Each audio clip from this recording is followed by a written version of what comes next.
Folks, the International Court of Justice gave their preliminary ruling on Friday morning. I snuck out a very, very quick take as that ruling came in. But I want to do a little bit of a deeper dive on this because I know that many were happy with the fact that the ICJ was very hard on Israel in their ruling, but many were also very disappointed that they did not call for an immediate across-the-board ceasefire. The Wall Street Journal, of course, ran with the latter sentiment there. This is the Wall Street Journal's headline: World Court rejects demand for Gaza ceasefire. International Court of Justice orders Israel to take measures to prevent destruction of Palestinian community, avoid incitement, and facilitate humanitarian aid. The bold type there that they rejected the demand for a ceasefire. So did this one, the Federation for Defense of Democracies. That's one of those evil institutions. Whenever there's some sort of organization that's devoted to protecting democracy, you pretty much know what that's about.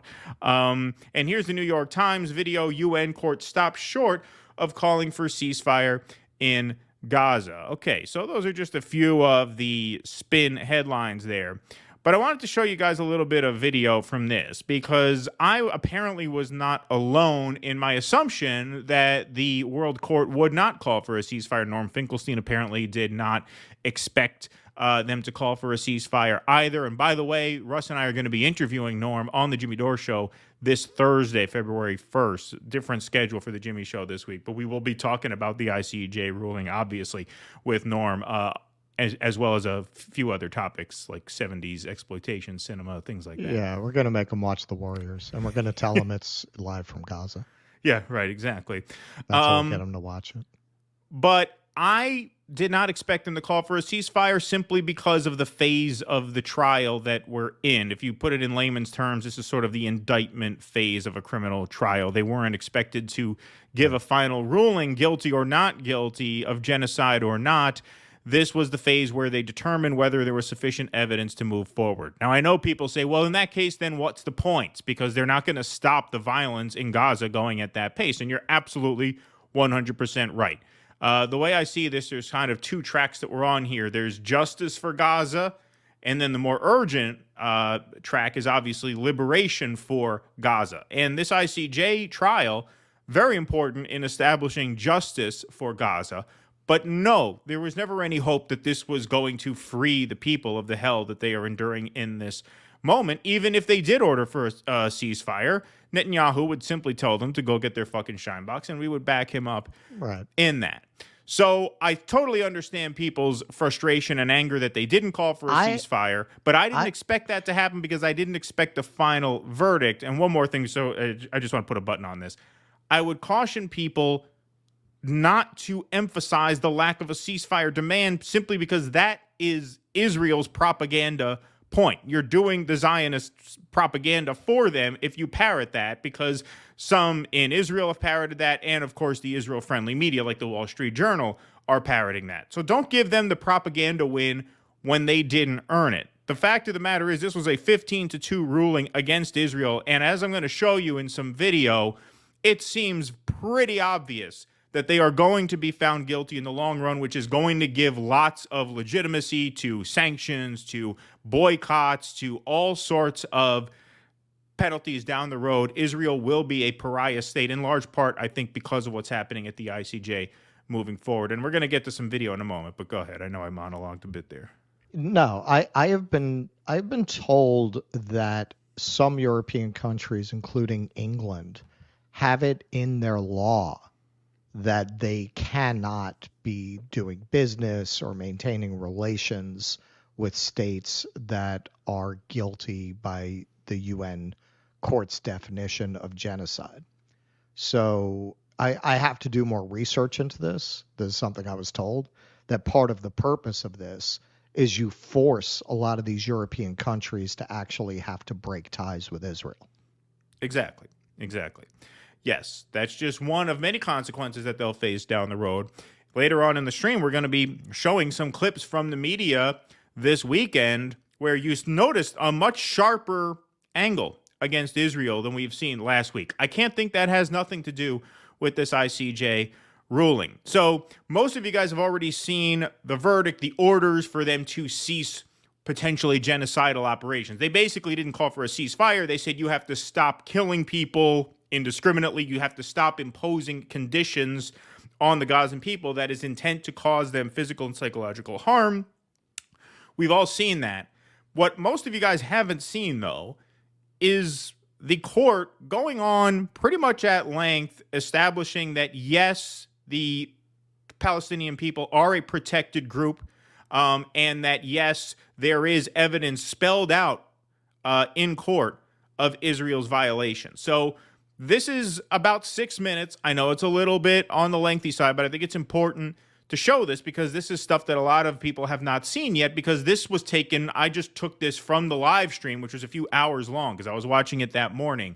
So here we have, first, the judge outlines why the people of Gaza constitute a protected group, which is the first hurdle, and then we'll see her lay out some of the evidence that Israel has in fact committed genocide. Recalls that in accordance with Article 1 of the Convention, all states parties thereto have undertaken to prevent and to punish the crime of genocide. Article 2 provides that, I quote, genocide means any of the following acts committed with an intent to destroy in whole or in part a national, ethnical, racial, or religious group as such. A, killing members of the group. B, causing serious bodily or mental harm to members of the group. C, deliberately inflicting on the group conditions of life calculated to bring about its physical destruction in whole or in part. D, imposing measures intended to prevent births within the group. E, forcibly transferring children of the group to another group. End of quote. Pursuant to Article 3 of the Genocide Convention, the following acts are also prohibited by the Convention: conspiracy to commit genocide, direct and public incitement to commit genocide, attempt to commit genocide, and complicity in genocide. The provisions of the Convention are intended to protect the members of a national, ethnical, racial, or religious group from acts of genocide or any other punishable acts enumerated in Article 3. The Court considers that there is a correlation between the rights of members of groups protected under the Genocide Convention, the obligations incumbent on state parties thereto, and the right of any state party to seek compliance therewith by another state party. As the Court has stated in other cases, in order for acts to fall within the scope of Article 2 of the Convention, the intent must be to destroy at least a substantial part of a particular group. This is demanded by the very nature of the crime of genocide, since the object and purpose of the Convention as a whole is to prevent the intentional destruction of groups. The part targeted must be significant enough to have an impact on the group as a whole. The Palestinians appear to constitute a distinct national, ethnical, racial, or religious group, and hence a protected group, within the meaning of Article 2 of the Genocide Convention. Recent information indicates that 25,700 Palestinians have been killed. Over 63,000 injuries have been reported. Over 360 housing units have been destroyed or partially damaged. And approximately 1.7 million persons have been internally displaced. Wow, this does not sound like a vindication. The Court takes note in this regard. No. Doesn't sound like vindication so far. No, I saw right away, as soon as this verdict dropped, I saw some Zionists that I know. I really refrain from ever getting into it with them because then I will lose my window into what they're doing and what they're saying. Right. You have to block the treatment. Yeah. Exactly. I'm really resisting that impulse. But yeah. Oh, the ICJ has dismissed this ridiculous genocide charge. And now hopefully we can move on and defund the relief organization, which that's a whole other story we need to get into. We don't have it set up for tonight, but what is it? The UN? Yeah, UNRWA, the UN Relief and Works Agency, which is the Palestinian Refugee Relief Fund. That's now being defunded based on accusations by Israel pending further investigation. Notice they shoot first and ask questions later when Israel asks for something. Exactly. Right. Exactly. And even if it's completely true, you're talking about 12 people out of an organization of 3,000 people. Right. At a moment when there's a genocide. Yep. Where these people have never needed that help more than they do now. And you're really going to... Are we really, as the U.S., Biden is already, as we'll see later, getting killed in the Muslim community, politically speaking. And we're going to cut off the main source of providing aid to the Palestinians on top of continuing to fund Israel? Yeah, no, just absolutely sick. But I want to play the rest of this because here she lays out evidence of genocide. And you tell me if this sounds like a win for Israel. Of the statement by the United Nations Undersecretary General for Humanitarian Affairs and Emergency Relief Coordinator, Mr. Martin Griffiths, on 5 January 2024.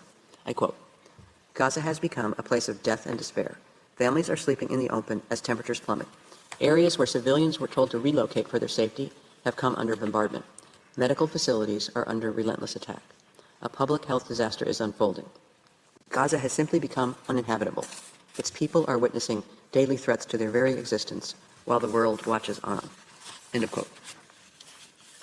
Following a mission to North Gaza, the World Health Organization reported that as of 21 December 2023, I quote, "an unprecedented 93% of the population of Gaza is facing crisis levels of hunger with insufficient food and high levels of malnutrition."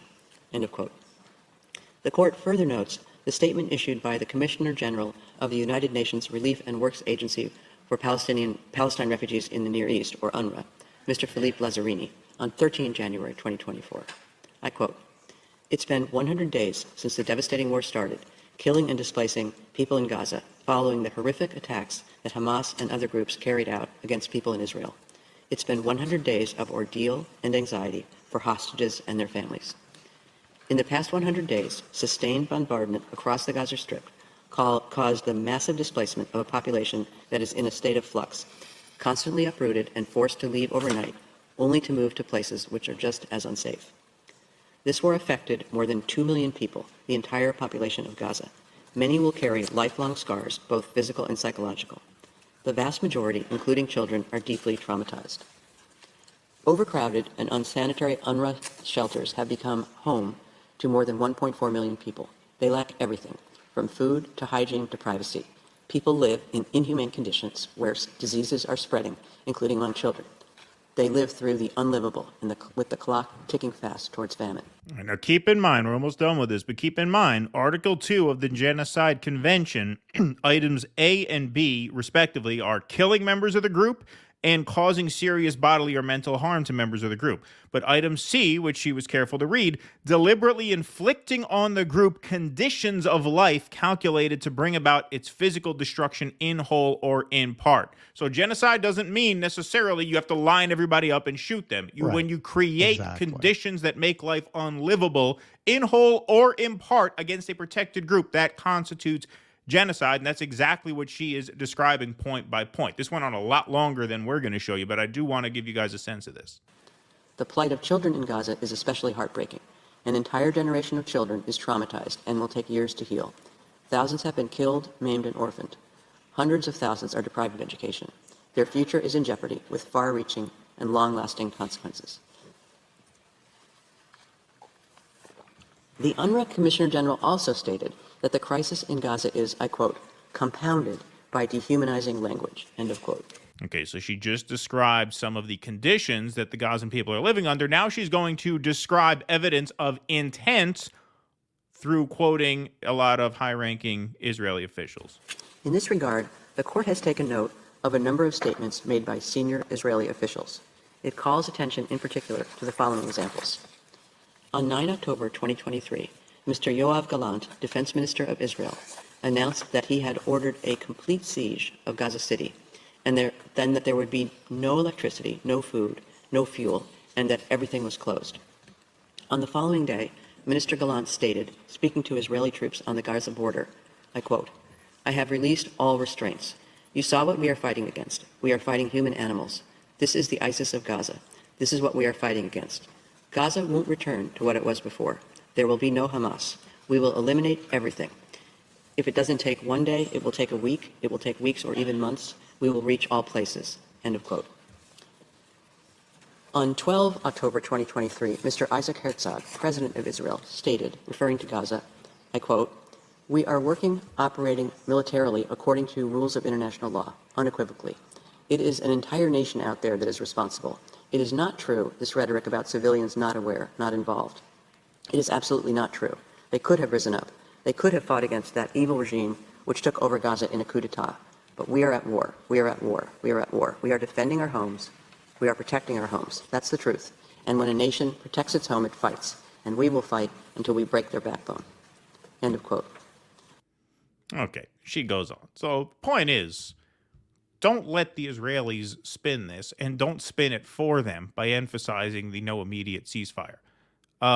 They're going to be found guilty at the end of this. Right. And at that point, it's tragic, because what Israel is going to do is not going to be stopped by these means. No. The only comfort we can take, and it is small comfort, these people are suffering horrors that people in America can't even imagine. I mean, there are no Americans alive, really, who have experienced this level of horror, or you could say ever. I mean, the Civil War was the closest thing we ever experienced on American soil to what these people are going through. And I would argue this is far worse than the Civil War in their helplessness in the face of this overwhelming assault, and just not having anywhere to go, being penned in like animals that way. So it is small comfort, and no comfort for those people. But it's the end of Israel as it has functioned in the world. Israel is never going to be able to function as a legitimate country again if it survives this at all. As we saw at the top, the situation is extremely unstable in that region.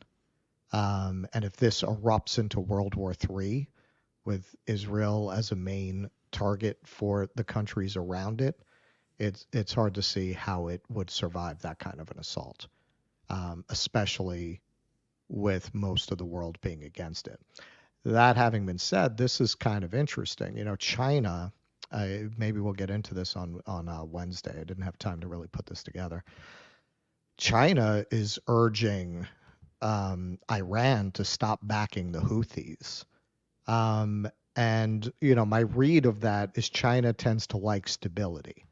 They don't like this kind of very dangerous brinksmanship that could erupt into World War III. I think the Chinese vision of the world is slow and steady wins the race, and we're going to win slowly and steadily. There's no need for bloodshed and destruction. Right.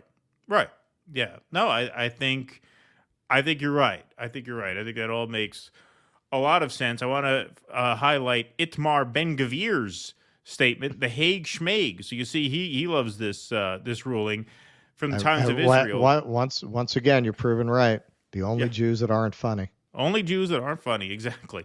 Ben-Gvir slams ICJ as anti-Semitic, says Israel should ignore ruling on provisional measures. National Security Minister Itamar Ben-Gvir slams the International Court of Justice for issuing a series of provisional measures against Israel, calling the international body, quote, anti-Semitic. Big surprise. The decision of the anti-Semitic court in The Hague proves what was already known. This court does not seek justice, but rather the persecution of Jewish people. They were silent during the Holocaust. What? And today, didn't they not even form until after the Holocaust? They didn't exist. Yeah, they didn't exist until after the Holocaust. About? What the fuck are you talking about? And today they continue the hypocrisy and take it another step further, he says, later on in the piece. Really, it's the successor to Nuremberg. Exactly, right. It was post-Holocaust. Yeah. Did try the Holocaust. Yeah. Decisions that endanger the continued existence of the State of Israel must not be listened to, Ben-Gvir adds. We must continue defeating the enemy until complete victory. Now, that defiant statement would have been issued had they called for a ceasefire, which means in practice it wouldn't have been any different. Like I said, there's two elements of this. You have to pursue justice and liberation at the same time. And this trial, unfortunately, tragically, is not a vehicle for liberation, but it is a vehicle for justice. And justice will be done in large part because of this trial, and this first verdict in a series is one step in that direction. And so I just wanted to clear that up because a lot of people were very upset by it. And I heard a lot of people saying in the run-up to this, don't expect to call for a ceasefire. Expect some damning information and a lopsided vote, which both of those turned out to be true, 15-2. Right, right. Yeah, it's tragic that that's the best you can do, but unfortunately, the only country that could truly pick up a phone and stop Israel is us. Right. America is the only institution that could stop this by just absolutely cutting off all further aid and weapons. Even with that, those crazy fucks would probably try to keep fighting for as long as they could. Of course. But that's why what you just said, that's why we still have to protest. We still have to confront politicians. Like, we don't give up on the liberation side. I'm not saying that. Right. I'm saying you have to put this in the other category and keep the pressure on. As we've been doing, it's all we can do. It's horrible that that's all we can do, but that's all we can do. Please clap.